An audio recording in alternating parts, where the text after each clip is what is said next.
Okay, this first one's directed to either Dr. Borelli or Suzanne. Have there been studies on the benefits of using CBD on people with MS? And there's a microphone right in front of you. Hopefully it's on.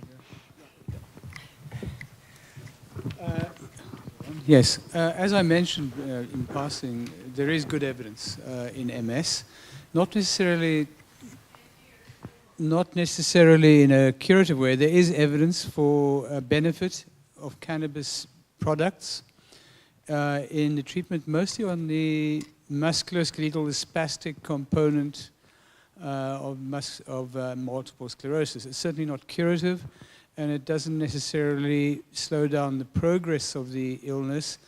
Although I think, once again, as all the speakers have mentioned, we're in the early days of research with this. It is an anti-inflammatory substance, especially the CBD component, and I think we can look forward to good trials in MS, because MS is an inflammatory condition of the nervous system, and everything nowadays in psychiatry and in a lot of medicine is about inflammation. It's been the big missed elephant in the room for decades. I've just come from a conference, hence the jet lag, where most of the focus was on inflammation in neurological conditions, including psychiatric conditions. So certainly there's good trials for helping MS in the musculoskeletal spasticity problems with MS. And I look forward to it potentially being beneficial in reducing inflammation and slowing the progress of the illness. Okay, and next question. How about this one? What is CBD, Mary Jane, THC? There's oftentimes some terms being thrown around here that might be familiar to you, but perhaps maybe could you help us define them? Well, once again, as I mentioned, and as Mr. Keller has mentioned, it's not one medicine, although it's convenient to talk about the medicine, cannabis. There are extracts. Cannabidiol is probably the most beneficial in terms of medical conditions, as Mr. Keller has mentioned. So that's cannabidiol. It's one of those psychoactive substances in cannabis, of which there are dozens. And the research is going on in looking at the others. I think cannabidiol will be one of a family of medications or substances or distillates coming out of the cannabis plant. And that's why I'm excited about the future. But it is going to take some years and possibly decades to really get beyond the opium phase, as I mentioned with cannabis. Mary Jane is just street slang for marijuana. We're moving away from the word marijuana. If I'm not mistaken, it's a Spanish or Central American or Mexican word. Yeah, Mexican. And it used to be marijuana. Yeah. Really, we should be talking about cannabis, also in the interest of destigmatizing cannabis. And THC is one of those other psychoactive extracts. And it's the component that gives you the high, so to speak, particularly, as Mr. Keller mentioned, the sativa form of cannabis as opposed to the indica. How long can you miss your CBD doses before you lose the benefits? I think this is for Robin, sorry. How long can you miss your CBD doses before you lose the benefits? How long does it stay in your system? Well, certainly it's a very individual thing. People are reporting back to me even a week. They might come back and say, gee, I missed taking it this week and I'm really hurting. I'm really feeling it. I miss it. Other people might go an entire month. So I think it's all relative to how much we're taking, how much our body is storing, and our health. So it's, again, a very, very individual thing. Some people need a lot more, some people need a lot less. Let's keep moving. Dr. Borelli, are conduction convection vaporizers healthier than smoking cannabis in the more traditional forms, i.e. joints or pipes? Yes, very good question, as Vanessa just said. There's conflicting evidence about the long-term use of inhaled cannabis. There are positive and negative studies in terms of cancer risk. The most recent study I read just in the last couple of weeks is negative for an increased cancer risk. There's certainly TARs, as they find in any inhaled substance. And I mean, if you do have COPD or emphysema or asthma, I mean, there's a case to be made for using the bongs or an edible form of cannabis as opposed to inhaled.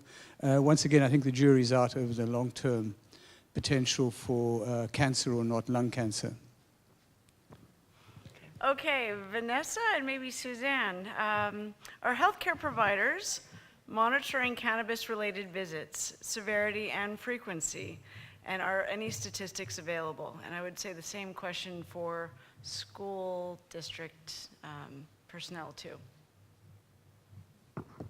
As in, are we keeping stats on students that are using?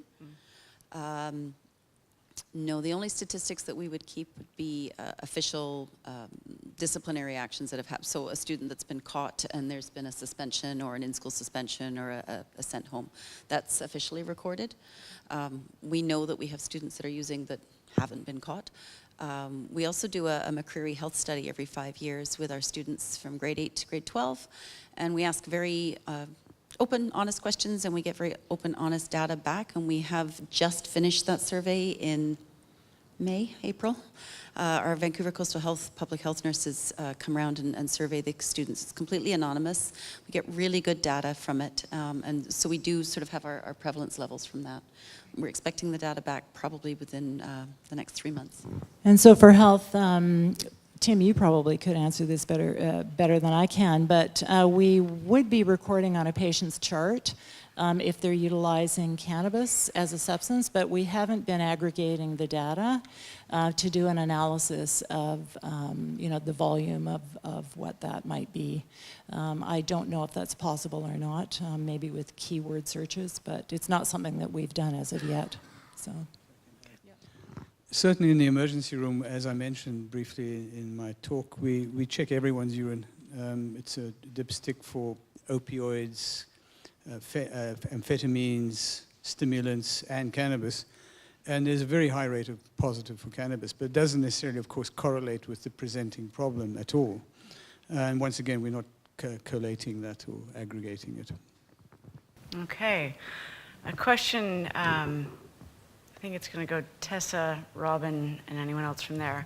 Will dispensers be required to acquire some kind of credential before being licensed to dispense, similar to pharmacists or alternative therapists?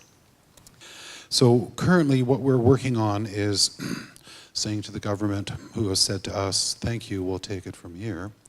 We're saying, well, gee, there's a place for the private sector. You know, we have raised the bar, we have set the standard, and quite frankly, we're way ahead of you. And I think there's going to be room for the private sector. I think negotiations are in place right now. We're either going to talk behind the scenes or we're going to talk in front of a judge. So right now we have in Vancouver a judge reserving decision 3 to 6 months on 4 of our stores, which are suitably located as far as the Vancouver is concerned.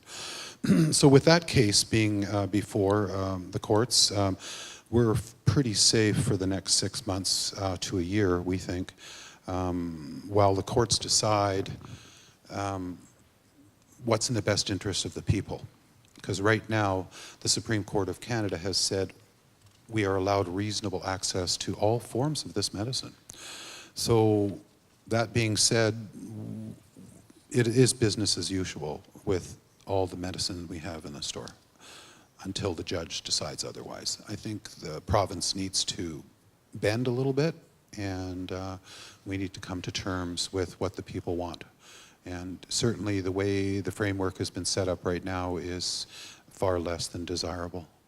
Thanks. Dr. Borelli, how long does THC stay detectable by a blood test? And is it different between smoking, vaping, chewing, or swallowing? We don't do blood tests, at least I don't know if the RCMP do, but certainly one can do blood tests for cannabinoids, but the urine tests are the way we go. For cost reasons and convenience reasons primarily. It's going to depend on individual metabolism, as mentioned by Robin. It's going to depend on the quantity of smoking. It is fat stored. I've seen people 3 months down the road who've been absolutely clean of using cannabis, still positive for it. Others seem to clear it in a week. So it's highly, highly variable, I think, dependent on quantity more than root. But I stand to correction on that. I think it's one of the problems the RCMP and law enforcement will face, is, you know, and employers who are going to demand cannabis-free employees, including the RCMP, I presume. But other critical services where people will be required to be cannabis-free. What are you going to do when you go to Mexico, or you just take a holiday and you want to smoke a bit of cannabis? Now you have to go back to work, but you're still positive for cannabis 3 months down the road, or even 3 weeks down the road.